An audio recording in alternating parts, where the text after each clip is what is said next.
Hi, I'm Lynn Chin at Global Purchasing Companies, and we're doing this video for all you fashion brands to give you some insider tips on how to survive a trade show. And rule number one, which is actually number 1, 2, and 3, you really want to be the first person in and the last person out. And the reason this is important is buyers start their day really early. If you're at your booth and the booth next to you is empty, the buyers can't do business with an empty booth. So that opens up the doors for you to do business with that buyer. And the same thing goes for the end of the day. You don't want to worry about the traffic or whatever taxi line you have to get in.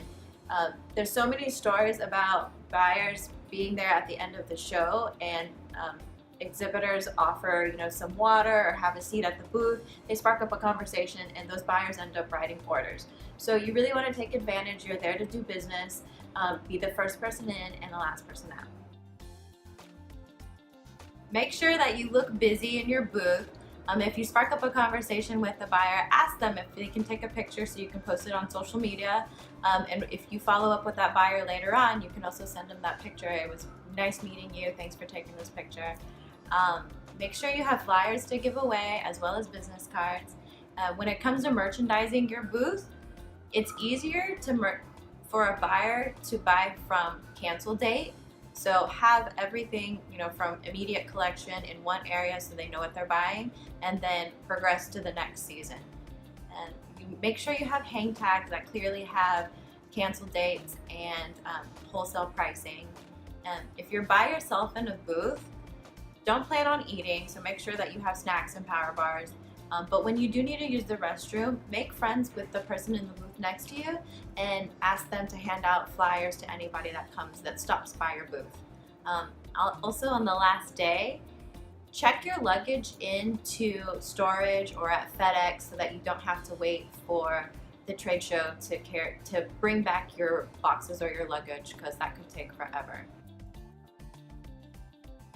Remember that your objectives are to write orders, of course, but you also want to network with showrooms and sales reps. You also want to get as many buyer contacts as possible, as well as feedback on your collection and pricing. Having candy at your booth is a plus, but you could also go an extra step and get and offer power bars, since buyers are always on the go. And if you're an international brand, something local from your country is special and you can spark up a conversation. Remember that you could also get some supplies at the location that you're showing in. Things like hangers, treats for your table, a steamer. If you don't have a steamer, you could always use the Downy Wrinkle Remover Spray that you get at the drugstore.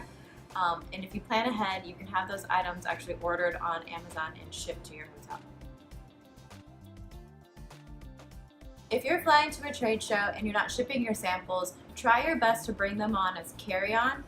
We all know that airlines lose luggage, and if you're flying from a big city going to a trade show like Magic, the planes are often overweight and they give priority to sample cases. So if yours isn't a luggage, it might not be on the same plane that you're on, and you just don't want a chance that your samples don't make it to your destination. So those are some insider tips for surviving a trade show. Remember that rule number 1 is to be the first person in and the last person out. If you need assistance setting up your emails and one-on-one guidance on training, as well as a list of contacts to reach out to, make sure you contact us for the Rackspace program, and the information is at the bottom of this page.